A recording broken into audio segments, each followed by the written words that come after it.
Hello everyone, welcome back to my channel. तो आज के हमारी इस वीडियो का टॉपिक है कैरेक्टर स्केच ऑफ मंताग्नि, जो कि एक बहुत ही फेमस नॉवेल से लिया गया है जिसका नाम है राजमोहन्स वाइफ। तो दोस्तों, मैं आप लोगों से बता दूं कि ये जो पर्टिकुलर नॉवेल है इसे पब्लिश किया गया था 1864 में, जो कि लिखा गया है बंकिम चंद्र चट्टोपाध्याय द्वारा, and it was regarded as the first Indian novel in English. तो इसके बारे में अगर आपको डिटेल में समरी चाहिए अलॉन्ग विद द थीम्स, तो आप डिस्क्रिप्शन बॉक्स में जाकर के you can check my rest of the videos, you can easily find out that. आज के इस वीडियो में हम डिस्कस करेंगे कि मंताग्नि, जिसे कि हम मेन प्रोटैगोनिस्ट कहते हैं इस पूरे नॉवेल की, उसने क्या रोल प्ले किया है। तो वीडियो को बिगिन करते हैं। तो मंताग्नि's carefully drawn portrait is a unique contribution of tradition and radically new। हम अगर देखा जाए तो यहाँ पर मंताग्नि जो है वो ना सिर्फ एक ट्रेडिशनल सिविलाइजेशन को हमारे आगे दर्शाती है, बल्कि आज के मॉडर्न टाइम्स में भी व्हेन विमेन्स आर एम्पावर्ड, उनके पास कौन सी छूट है, उनके पास कौन सी ऐसी पॉसिबिलिटीज़ हैं जिनका सहारा लेकर के वो अपने लाइफ में आगे बढ़ सकती हैं, वो सारी चीज़ें मंताग्नि भी पोर्ट्रे करती है। जी हाँ दोस्तों, it uses several elements from both classical and folk forms. अगर देखा जाए तो एक तरफ क्लासिकल फॉर्म है और फोक फॉर्म्स का भी इस्तेमाल यहाँ हमारे नैरेटर ने भर के किया है, because several of the images used are taken from long standing literary convention. अगर एक लॉन्ग स्टैंडिंग लिटरेरी कन्वेंशन यानी कि मीन्स नियमों को अगर देखा जाए तो वहाँ पर जो नैरेटर है उन्होंने कहीं ना कहीं एक मीन्स बैक पीरियड या फिर कह सकते हैं कि प्री इंडिपेंडेंस के टाइम के पीरियड का भी हमें दृश्य दिखाया है, जिससे हमें ये पता चलता है कि औरतों के ऊपर कितने ज़्यादा रूल्स एंड रेगुलेशंस इम्पोज किए जाते थे और उन्हें कितनी ज़्यादा बंदिशों में रखा जाता था। The description of Matangini may be typical in certain respect. देखा जाए तो उसे भी पहले जब वो पानी भरने जाती है, देन वो अपने घर आती है, तो उसके अंदर एक ऐसी महिला हमें दिखाई देती है जो कि काफ़ी हेल्पलेस है। She is very helpless, she is having anxiety although she is having courage and determination also, but वो बहुत ही ज़्यादा मजबूर होती है। The description of मंताग्नि may be typical in certain respect, but her actions are not। लेकिन अगर action की बात आती है दोस्तों, तो मंताग्नि पीछे नहीं रहती है, क्योंकि जब उसे अपने हस्बैंड के विक्ड प्लान के बारे में पता चलता है तब वो दौड़ कर जाती है और अपनी बहन हिमांगिनी से बताती है कि उसका जो हस्बैंड है वो उसके हस्बैंड के लिए यानी कि हिमांगिनी के हस्बैंड के लिए एक प्लान बना रहा है। वो लोग उससे उसकी वसीयत को छीन लेंगे और बदले में उसे मार डालेंगे, अपने रास्ते से हटा देंगे। She is entirely new kind of heroine, someone who is not timid and weak. एक तरीके से उसने नई हीरोइन का भी कैरेक्टर यहाँ पर प्ले किया है, जो कि मॉडर्न टाइम से बिलोंग करती है, क्योंकि वो पूरी तरीके से हेल्पलेस नहीं है।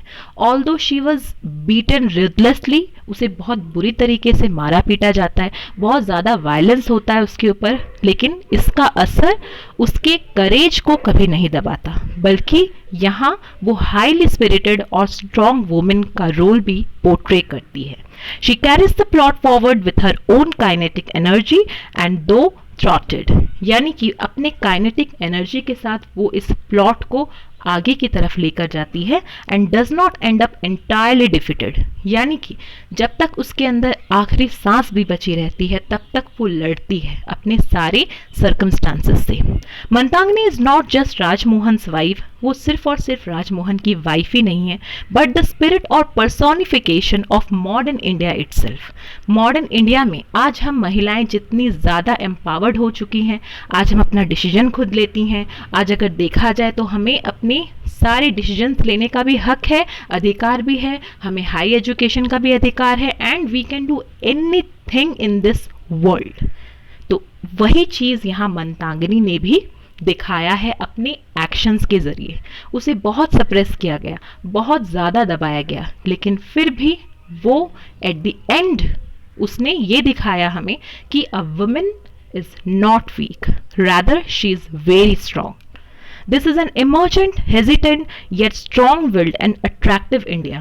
हेजिटेट तो कर रहा था उस वक्त हमारा देश, क्योंकि बहुत सारे ऐसे स्फीयर्स थे जिसमें हमने प्रगति नहीं की थी।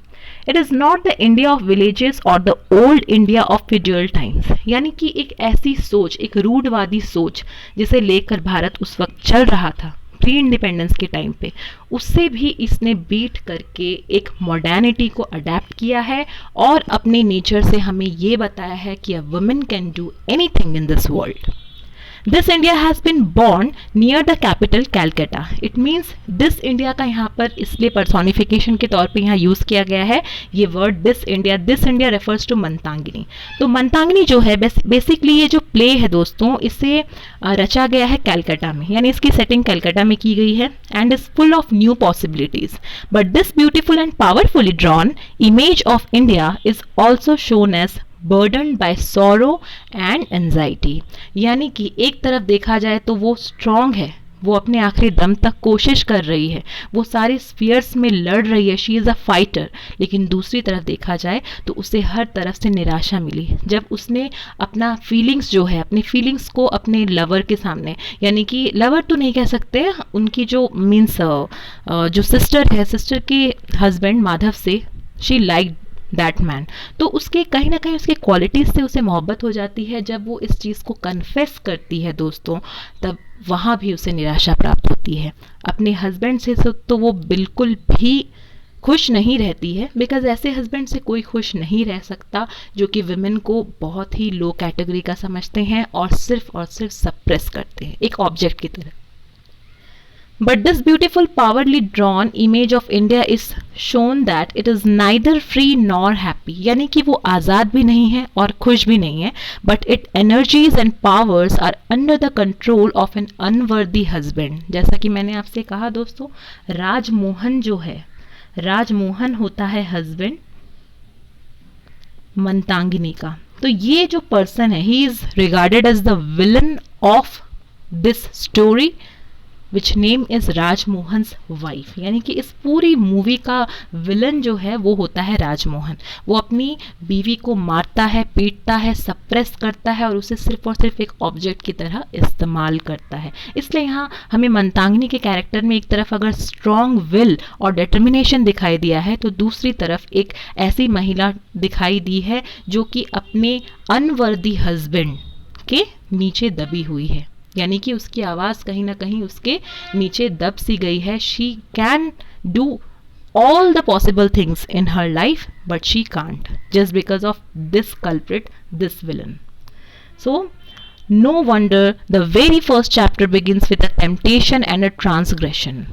Mantangni, who has forbidden from going to fetch water from the river, is cajoled by Kanak into doing so. यानी कि उसका हस्बैंड उसे मना करता है कि तुम पानी भरने नहीं जाओगे because you are very beautiful, और उसके मन में ये इनसिक्योरिटी रहती है. मैंने आप लोगों से बताया था कि वो बहुत ही सस्पिशियस नेचर का आदमी होता है. तो उसे अपनी बीवी पर कहीं ना कहीं ये शक होता है कि शायद मे बी अगर वो बाहर जाएगी तो उसका अफेयर किसी और मर्द के साथ हो जाएगा, which was actually not.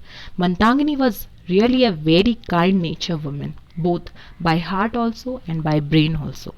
Mantangni thus crosses the threshold, thereby exposing herself to Madhav, her brother-in-law, and setting the plot into motion. यानी कि वो इन सारे बंदिशों से बाहर निकल के अपने लव को एक्सप्रेस करती है माधव के सामने. हालांकि माधव पैशन वर्सेस ड्यूटी, जो कि इसका सबसे इम्पॉर्टेंट थीम है, she was passionate about Madhav but Madhav was passionate about his duty.